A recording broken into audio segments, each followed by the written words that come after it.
عسلامة، مرحبا بكم معايا في فيديو جديد. قبل ما يمشي علي الفيديو الساعة هذاك راهو قرع. القرع اللي بشرته معاكم امس. دونك باش نستعملها اليوم، خرجت حطيته في الصحن باش نحطها في الميكرووند يذوب، وخذيت بصلة رحيتها وباش نحطها تتقلى. الغسالة متاعي لليوم هي لازانيا بطريقة فريمون مختلفة تماما على المتعودين بيه وعلى المستانسين بيه. تابعوني للآخر، الصوص ان بو ديفيرونت، وكيف كيف بالنسبة للصوص بلانش زادة مختلفة شوية على المستانسين بيه. دونك تفرجوا في الفيديو للآخر باش تعرفوا شنو الاختلاف هذايا، خاطر بالحق حاجة بنينة على الآخر تجينا، وفي نفس الوقت أنا نخرجوا على المألوف شوية ونبتكروا. باهي. حطيت البصلة هذيك تتقلى باش نعمل بها الصوص متاعي.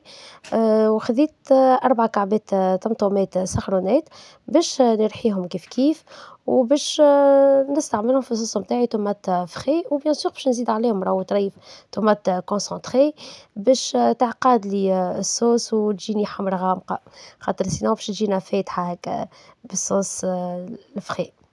ولا حب لا كولور الكلاغ يستغنى عليها كومبليتمون طماط كونسونطري.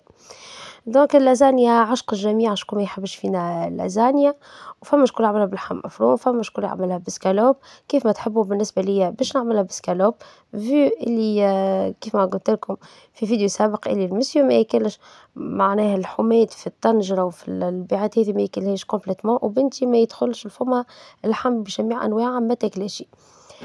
باهي.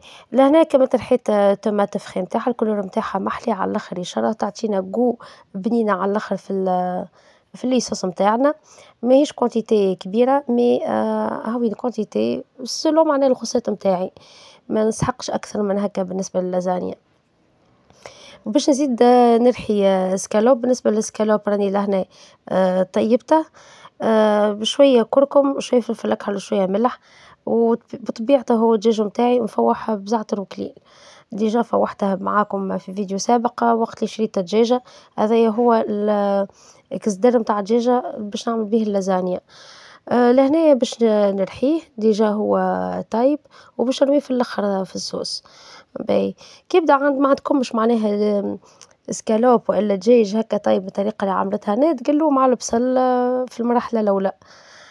باهي. لهنا باش نرحيه، باش نخليه مفتفت، مش باش نرحيه كومبليتمون، مفتفت هكا شوية باش نحس بيه وقت اللي نبدو ناكلو في اللازانيا، نحسو بيه ما يبداش تلمون معناها مرحي رطب على الآخر. فوالا. باش نعمل مع اللازانيا شوربة مفورة. بالنسبة للشوربة مفورة ما صورتهاش معاكم بالتفصيل، علاش؟ على خاطر نفس الصوص نتاع السباجيتي هي بيدها اللي نعرفوها، هي بيدها نحضرها باش نعمل بها الشوربة مفورة. جوست أنا الفرق، فما شكون شوربة مفورة هي عاملة لها طريف سلق وطريف معدنوس، معناها كيما رز جربي، مش كيف كيف كيما الرز الجربي، خاطر يحب برشا الرز الجربي، ويحب زاد الحمص والفول والجلبان اللي موجود عندك. مي لهنايا جوست معناها بالصوص، شوربة مفورة بالصوص عملتها من غير خضرة. هاكا باهي. لهنا هاني قاعدة نرحي فيهم بيتشي بيتشي، وانتخ طون البصل قاعد يتقلى دو لوتر كوتي، والشوربة كيف كيف قاعدة تتفور. نوريه لكم الشوربة وباش نسقيها معاكم إن شاء الله. باهي. هاني قاعدة نرحي لهنا، وجوست هاني قلت لكم هو بيسكو اللي هو طايب باش نحطها في الآخر بالكل. دونك أنا عندي الوقت في أقل عقلي. فوالا. أنا قاعدة نحرك فيها هكا بشوية، خاطر يتلكمت الدجاج كيف نبدو نرحو فيه، نحرك فيها باش يطرح لي كل مع بعضه. بالنسبة للفيديو هذا مصور اليوم راهو اللي هو نهار الثلاث، وباش يهبط لكم بإذن الله في نفس النهار. فيو اللي صافي لونطون ما هبطش دي فيديو، دونك ما عنديش كلي فيديو باش نصوره اليوم باش نهبطه غدوة. نو كل نهار ونهاره بالحق نعمل لو ماكس باش نحاول معناها نصور لكم ونمنتج الفيديو ونعمل انغيسترمون دو سون ويهبط لكم فرد النهار. جوست هو ياخذ راهو شوية وقت في التهبيط، في تيليشارجمون في اليوتيوب هو اللي ياخذ وقت، سينو بالنسبة ليا لو ماكس نحاول باش نزرب لكم باش يهبط لكم فرد نهار، كيما الفيديو متاع البارح هبط روتار، باهي لهنا بعد السلة متاعي ما تقلى باش نحط عليه القرع المبشور، قرع أحمر مبشور باش نزيد نحطهم على البصل ونخليهم يتقلوا هكا أبين مع بعضهم. وقلت لكم البارح هبط لكم مؤخر علاش، على خاطر فرد نهار صورت، فرد نهار منتجت وهبطته وفي اللي خذا وقت في تيليشارجمون هكا هو هبط تخو تاغ البارح في الليل مؤخر، هكا هو الحمد لله على كل حال. باهي لهنا هاني الشوربة متاعي تتفور، باهي بالنسبة ليا طريقتي في الشوربة المفورة، نعمل لها كركم، نعمل لها زيت، نعمل لها طريف ملح ونحطها تتفور، نبدأ نسقي فيها بالماء المرة الأولى، ماء سخون راهو ذاك، نسقيها هكاكا 3 مرات تقريبا لو ماكس 3 مرات، نخليها تشرب الساعة الماء على خاطر هي باش تاخذ معايا وقت شوية في التفوير، باش ما نحطش الصوص من المرة الأولى، سينو الكونتيتي نتاع الصوص نتاعي الكل باش تمشي في في التسقية المرة الأولى وماهيش باش تطيب لي وتهبط مع الماء وتهبط مع التفوير وتجيني ماسطة، الحموضة متاعها الكل تمشي، دونك نخلوها تشرب الساعة بالكدا الماء، وقت نحس الكعبة بدات تتنفخ وبدات باش نطيب نولي ندخل عليها الصوص، دونك 3 مرات العملية ذيكا نعملها متاع الماء، نزيدها بطريف طريف نزيدها المرة الأولى طرف ماء ونخليها تشربها ونعاود نزيد مرة ثانية ومرة ثالثة، وبعد باش نبدأ بالصوص، لهنا بعد ما القرع متاعي يتقلى شوية هو والبصل باش نزيد عليهم تومات فخي كيف نخليهم هكا يتقلوا شوية، وباش نزيد عليهم شوية تومات كونسونطري، تومات كونسونطري ماهيش مغرفة معبية، مغرفة ممسوحة تومات كونسونطري، وباش نزيد عليها طريف ماء سخون ونخليهم يتقلوا هكا مع بعضهم بالكدا، ديما نقلي طماطم كونسونطري بطرف ماء ومنها هاني تحلي التومات ومنها باش ما تتحرقش وصحيا خير كيف نقلوها بالماء. فوالا هاني تتقلى باش نخليها هكا على راحتها، وباش نمشي نحضر حكاية أخرى، مانيش قاعدة نعلم فيكم راه في التطييب حتى طرف، لا بالعكس أنا قاعدة نبارطاجي فيكم في روتيني اليوم في المطبخ، اللي نعمله في كوجينتي هاني نبارطاجيه معاكم لا أكثر ولا أقل، كل واحدة فينا عندها هذه ساع الصوص متاعي، قلت لكم صوص تاع سباجيتي عادية هي اللي باش كان نسقي بها الشوربة متاعي، بالنسبة للبهارات لهنا فلفل أحمر تبل وكروية فلفل أكحل ملح وثوم، فوالا. نسيت ما حطيتش ورق قرن، تنجموا تزيدوا ورق قرن أو بيان تنجموا تزيدوا طريف بازيليك كيف ما تحبوا، باهي قلت لكم نشارك فيكم شنوا نعمل روتيني اليوم في الكوجينة، اللي نطيبه واللي نحرقه في الكوجينة هاني بارطاجي فيه معاكم، كل إنسان وطريقته في التطييب وكل إنسان ولمسته في الكوجينة، والله نبدأ نطيب نورمال معناها كيما الناس الكل، مثل طنجرتي يرشق لي ساعات باش نغير فيها، بالوقت تجيني معناها الفكرة متاع التغيير ونجرب، ما نخممش تجيني بنينة مش بنينة، نجرب ما يهمنيش باللي تجي تجي، وديما الحمد لله تصدف معايا بنينة الحمد لله يا ربي، لهنا حطيت الصدر متاع الدجاج هذاكا حطيته بعد ما فرمته هكا طريف، وباش نخليهم توا نزيدهم طريف ماء ونخليهم يطيبوا، هو كل شيء طايب تقريبا لهنا، جيست أنا باش نخليهم ياخذوا غلوة مع بعضهم وياخذوا البنة متاعهم مع بعضهم وكهو، هيك هو عاد. واش كنت نحكي لكم؟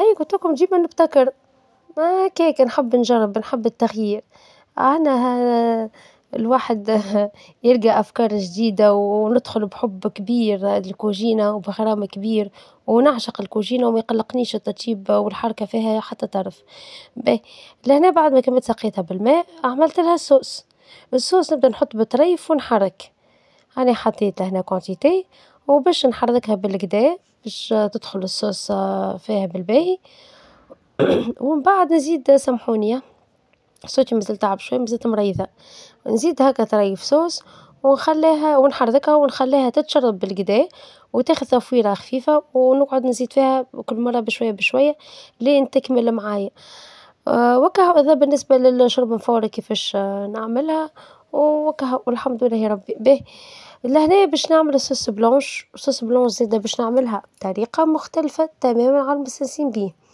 اللي نعرفوه في اللازانيا إن نعملو كريم بشاميل عادية، نحطو فرينة وزبدة نقلوها ونزيدو عليها الحليب ونفوحوها كل وحدة وتفويحتها في صوص بلانش، وهذيك هي الصوص كيفاش نعملوها بالنسبة للازانيا. ولكن أنا في العادة ما نعملهاش بالطريقة هذي حتى طرف، في العادة نعمل لها كريم فريش، نعمل لها فخوماج، ونعمل لها حليب، ونكهها فلفل أكحل، ثوم، شوية زعتر وكليل وزعتر وشوية ملح، ونطيب هذيك هي الصوص متاعي بالنسبة المعتمدة معناها صوص بلانش متاعي المعتمدة في كل شيء. بالنسبة لي اليوم حبيت نبدل الطريقة، خذيت 4 مغارف فرينة عرضجتهم شوية، جوست راهو أبان بالنسبة للتعريش بعد ما غربلتهم، تغربيل حاجة ضرورية بالنسبة لي أنا في الكوجينة، عرضجتهم هكا شوية دوب ما شموا النار، وبعد باش نبدأ هبطها على الغاز، باش نبدأ نزيد فيها في الحليب بشوية بشوية لين تحصل على القوام اللي حاجتي بيه. هاي طريقة جديدة هذي ماشي كيما البشاميل المساسين بها. نبدأ نزيد هكا أبان أبان بالحليب لين لا هي تجيني عاقدة ياسر ولا هي جارية ياسر، قوام مستحب بين وبين معناها، هيك هو نبدأ نحرك فيها هكا بشوية بشوية خاطر ماي الفرينة سخونة معرجة، دونك يلزمني نحرك بالباهي سينو باش تكلفت معايا، الحليب بارد راه بحرارة الغرفة بارد ماهوش سخون، تنجمو تدفوه شوية كان تحبوا، مي بالنسبة لي ما دفيتهاش الحق ديريكتومون صبيتها هكاكا عادي، وتشوفي لي زوت إنغريديون اللي باش نزيد نضيفها لهم، وباش نحطها على الغاز تطيب بطبيعة الحال، لهنايا باش نزيد عليهم زبدة حيوانية ماهيش زبدة نباتية، تحبوا تستعملوا زبدة نباتية تنجموا تستعملوا عادي، بالنسبة لي ديما الزبدة الحيوانية تنكه وتعطي بنة ومنفعة، حطيت مغرفة كبيرة كريم فريش باش نحل هكا جوست الكريم فريش شوية، الزبدة بطبيعتها في الفريشيدير دونك ماهيش باش تذوب لي لهنا، كان وقت اللي نحطها على الغاز، باش نكهها بشوية ملح فلفل أكحل وثوم، وهكا هو كملت معايا، توا باش نحطوها على الغاز ونطيبها، ما نخليهاش تعقاد على اللخر في الغاز، لا جوست أبان تعقاد لي يزي نطفي عليها، على خاطر هي كيف نهبطها من الغاز تقعد شوية بطبيعتها باش تزيد تعقاد شوية، ما صبيتها في البلاتو كان زاد تعقدت، نو ما نحب العكس أنا نحبها البات متاع اللازانيا تشرب لي صوص متاعي، دونك ماذا بيا ما نعملهاش عاقدة ياسر نخليها جارية شوية.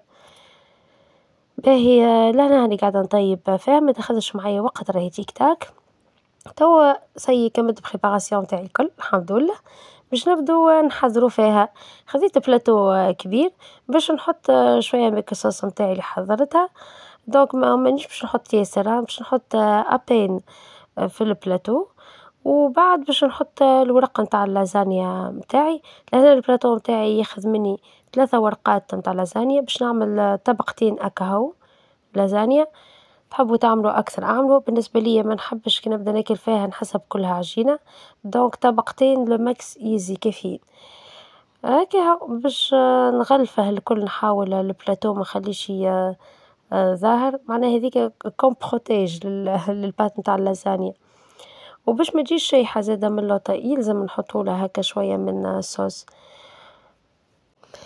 فما فيديوهات فرجت فيهم فما شكون اللي اللازانيا يعمل ماء سخون ودوب ما يغطس الباط ويخرجها، ما نشوفش فيها حاجة ضرورية، علاش؟ على خاطر في ساعة تطيب هي ما تاخذش وقت وتطيب معانا، دونك سي با لا بين باش نعملوها المرحلة هاذيكا، بالحق خاطر تطيب بالقدا بالقدا زادة، ياك هو جوست انتم هاكم تخلوا الصوص متاعكم ماهيش عاقدة ياسر باش هي تشرب معناها السوائل وتطيب.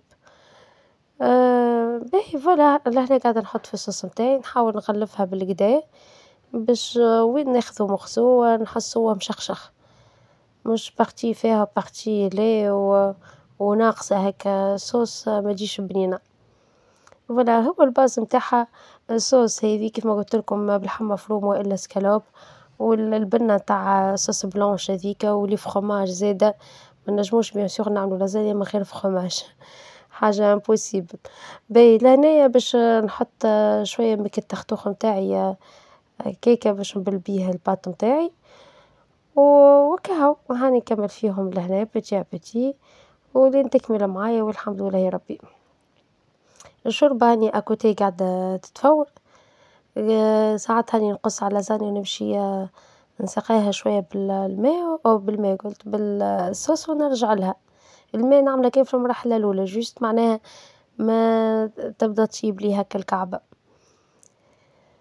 وهكا ديما الأكثرية كي نحب نعمل بالصوص نعمل شوربة بالصوص، كي باش نعمل بالخضرة ما نعمل شوربة نعمل رز جربي عادي.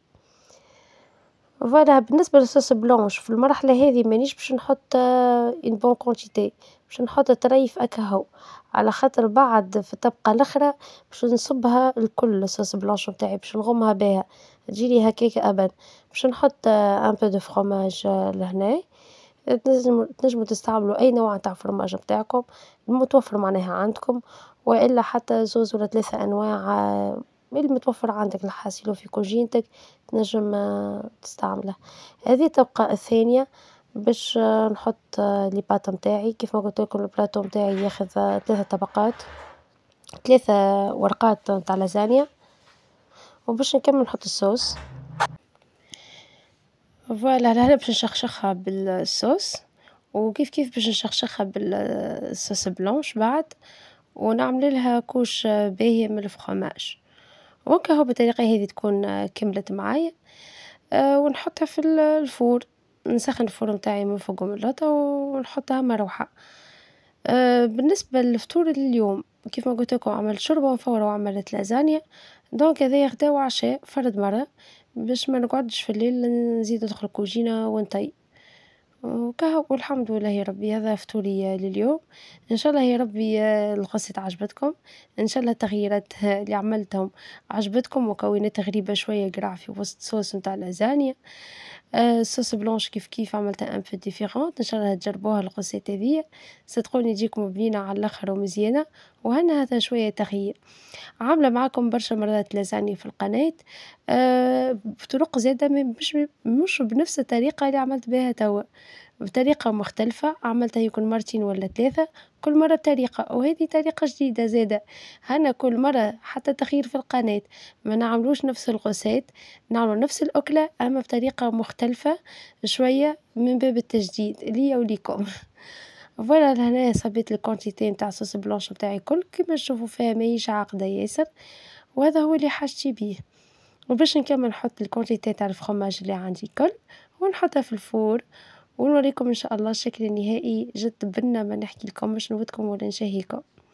ما تنسوش عاد البنات باش تعملوا لي ديجان، كان عجبكم بيان سور الفيديو تعملوا لي دي كومونتير، صدقوني نفرح على الاخر كيف نشوف كومنتير ولا نشوفكم عملتوا جايب حاجة تفرحني على الاخر. وان شاء الله يا ربي تتفرجوا في الفيديو للاخر، خاطر سي تري امبورطون انكم تفرجوا فيه للاخر بالنسبة ليا. وان شاء الله يا ربي ما نكونش ثقيلة عليكم ونكون خفيفة ظل، وان شاء الله تستفيدوا هكا حتى ولو بحويجة صغيرة من القناة من عندي. ولهنا سعيدة ثانية متاعي حضرت نودكم ولا نشهيكم، جد بنينة ما نحكي لكمش. بالنسبة لوقت التطييب كيما ديما نقول لكم ما عنديش وقت معين أنا في التطييب، ديما عيني ميزاني. خليتها راهو لهنا بردت شوي باش تصم هكا طريف وقسيتها. لهنا باش نحط معاكم مغسول باش تشوفوه طرية مش نورمال، سامة راهي هي شاربة صوص نتاعها وكل شيء ماهيش جارية، مي في نفس الوقت طرية جد بنينة على الآخر. جربوها الريسيت هذيا صدقوني وما تندموش، حاجة صحية وبنينة وجديدة في نفس الوقت. فوالا حطيت لهنايا 2 مورسو وعملت لهم رشة معدنوس جوست هكا على الكولوراسيون على المنظر جد تهبل. هكا هذا نهاري لليوم، ان شاء الله يا ربي اللي قصات نتاعي زوز عجبوكم، لا محال القصات الاخرى نتاع الشوربه المفوره ماهيش بيان ديتايي، مي فوالا هاني بارطاجيت معاكم شنو عملت في الكوجينه. ان شاء الله يا ربي يهبط لكم اليوم كما قلت لكم اليوم الثلاث العشيه باذن الله يكون في القناه وتشوفوه وصحه بشفاء ليكم الناس الكل.